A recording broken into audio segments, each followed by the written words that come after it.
یاد رکھیے میرے عزیزو، علماء کے لیے، اہل اللہ کے لیے، صلحاء کے لیے اپنی زبانوں کو بہت محتاط رکھا کرے.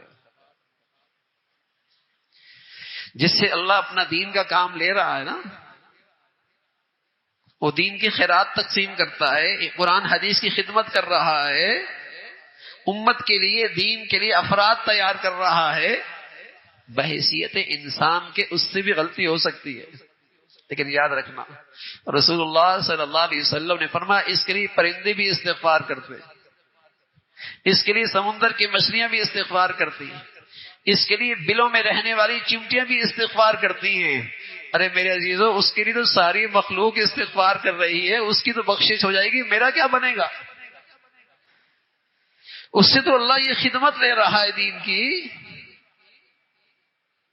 انسان ہے، بشر ہے، غلطی ہو سکتی ہے، خطا ہو سکتی ہے، لیکن اس کی نیکیاں کتنی ہیں،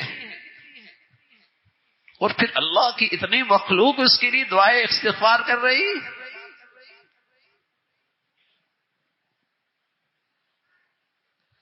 بہت محتاط رکھی جائے زبان.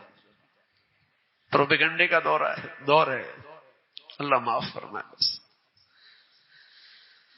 ویسے تو کسی مسلمان کے لیے بدگمانی بہت بری ہے، لیکن اب تو امام سے بھی بدگمانی، علماء سے بھی بدگمانی،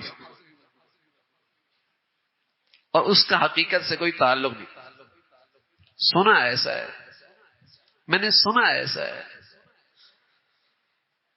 ارے میاں، جس نے سنا ہے کیا وہ کوئی فرشتہ آیا تمہارے پاس؟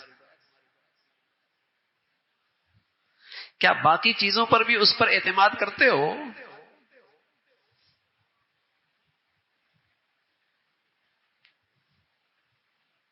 اور بدگمانی، بس اوقات اس کے فرشتوں کو بھی خبر نہیں ہوتی، اور اس نے کہانی گھڑی ہوتی. حالانکہ ذرائع ابلاغ کے بارے میں ہمارا اپنی رائے کیا ہے؟ فاسق، فاجر، جھوٹ. لیکن جب سنتے ہیں تو یقین کر لیتے ہیں،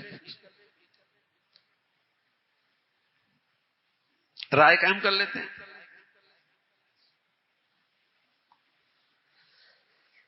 تو بہت محتاط کسی عالم دین کے لیے، کسی اللہ کے ولی کے لیے، کسی اللہ کے نیک بندے کے لیے، کسی دیندار کے لیے اپنی زبانیں بہت محتاط رکھیں.